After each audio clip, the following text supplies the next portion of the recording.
ఇందాక గౌరవ శాసన మండలి సభ్యులు చెప్తూ ఒక మాట అన్నాడు. ఈ రాష్ట్రం పిచ్చోడి చేతిలో రాయిలాగా మారిపోయింది. ఈ రాష్ట్ర ముఖ్యమంత్రి ఎప్పుడు ఏ తుగ్లక్ నిర్ణయం తీసుకుంటాడో, ఎప్పుడు ఏ పిచ్చి పనులు చేస్తాడో అర్థం కావడం లేదు. ప్రభుత్వం ప్రజా సమస్యలు పరిష్కరించాలి, ప్రభుత్వం ప్రజల కోసం పనిచేయాలి. కానీ ఇలా రేవంత్ రెడ్డి ప్రభుత్వం సమస్యలు పరిష్కరించడం లేదు, సమస్యలను సృష్టిస్తా ఉన్నది. ఇందాక తమ్ముడు కార్తీక్ మాట్లాడిండు. 60 ఏండ్ల కింద కొనుక్కున్న ఇల్లు, 60 సంవత్సరాల నుంచి ఆ కాలనీలో ఆ ఇళ్లలో మేము నివసిస్తున్నాము. ఆ డిఫెన్స్ కాలనీలో ఈరోజు ఇల్లు అమ్ముకోవడానికి పోతే మీది నిషేధిత జాబితాలో పెట్టిండ్రు అంటే మేము ఎక్కడికి పోవాలి అంటున్నాడు కార్తీక్. ఇది ఒక కార్తీక్ సమస్య కాదు, హైదరాబాద్ లోని లక్షలాది కుటుంబాల సమస్య. రాత్రికి రాత్రి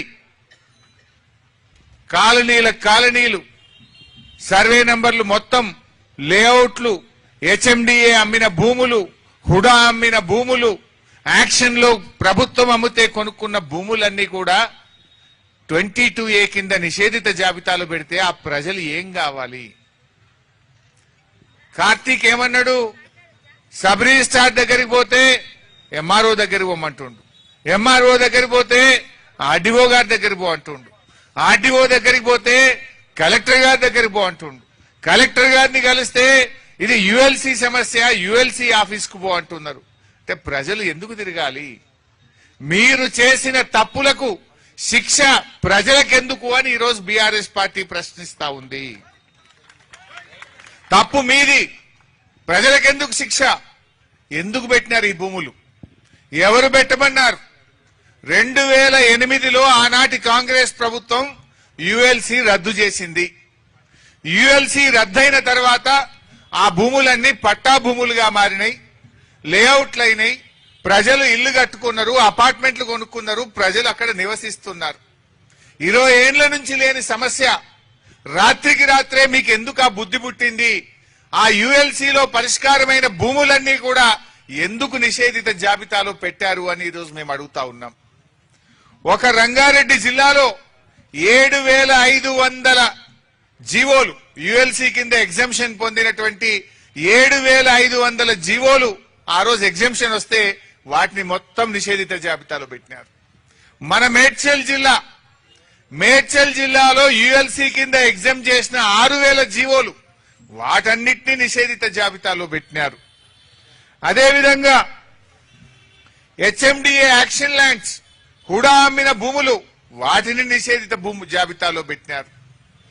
అంటే ఇవాళ పొంగులేటి శ్రీనివాసరెడ్డి ఈ హైదరాబాద్ మొత్తం నా చేతుల్లోకి రావాలి, ఈ రంగారెడ్డి జిల్లా, మేడ్చల్ జిల్లా నా చేతుల్లోకి రావాలని అధికారులకు చెప్పి రాత్రికి రాత్రి ఇవన్నీ నిషేధిత జాబితాలో పెట్టినారు. ఇలా పరిస్థితి ఏంటంటే పాపం ప్రజలకు తెలియదు. ఇలా మీ భూమి, మీ ఇల్లు, మీ అపార్ట్మెంటు నిషేధిత జాబితాలో చేరిందనే విషయం ప్రజలకు తెలియదు. ఎప్పుడు తెలుస్తున్నది? ఇందాక కార్తీక్ చెప్పిండు, అది అమ్ముదామని రిజిస్ట్రేషన్ ఆఫీస్కు పోతే ఛాలెంజ్ కట్టినాక లేలే ఇది నిషేధిత జాబితాలో ఉంది అంటే అప్పుడు నెత్తికి చేతులు పెట్టుకోవాల్సిన పరిస్థితి.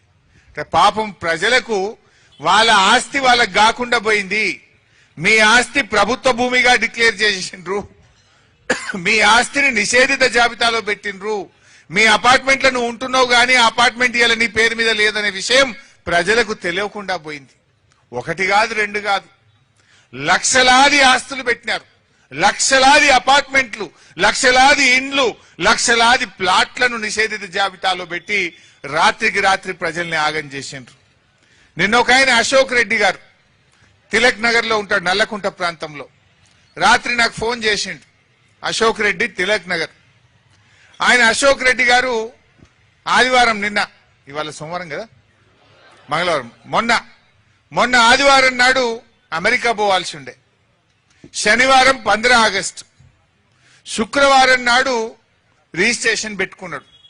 ఆయనకు 450 గజాల్లో తిలక్ నగర్ లో ఇల్లు ఉన్నది. అది వాళ్ళ తాత తండ్రి నుంచి ఆయనకు వచ్చిన ఇల్లు. సో ఆయన అమెరికాలో ఉంటున్నాడు. ఆ ఇల్లు అమ్మాలని నిర్ణయం చేసుకున్నాడు, అడ్వాన్స్ తీసుకున్నాడు పైసలు.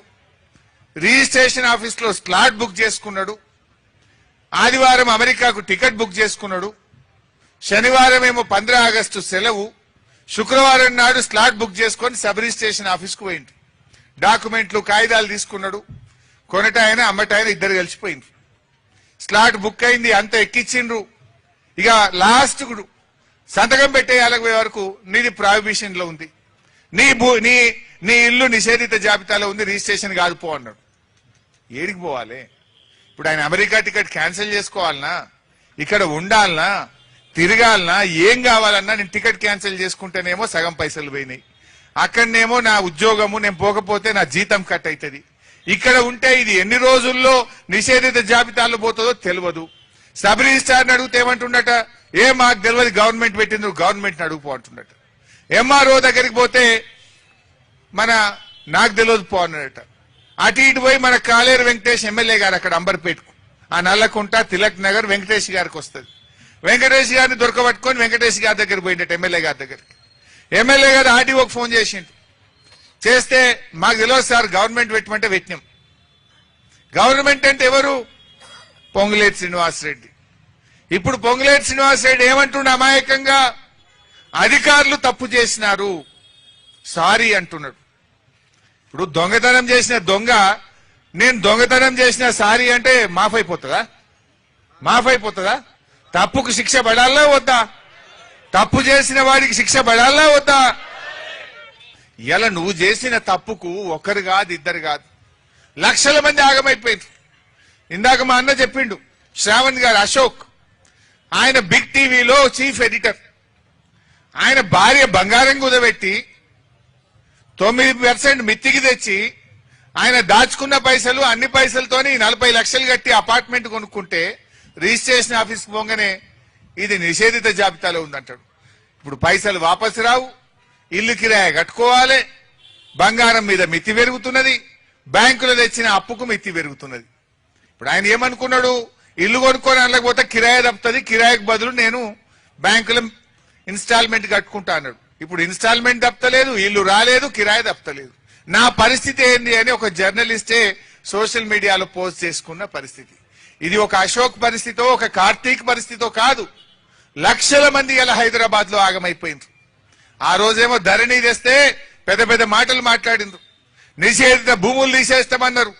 తీసింది లేదు కానీ లక్షల మంది ఇండ్లు, లక్షల ప్లాట్లు, లక్షల అపార్ట్మెంట్లను ఇలా నిషేధిత జాబితాలో పెట్టి పేద ప్రజల ఉసురు పోసుకుంటున్నారు.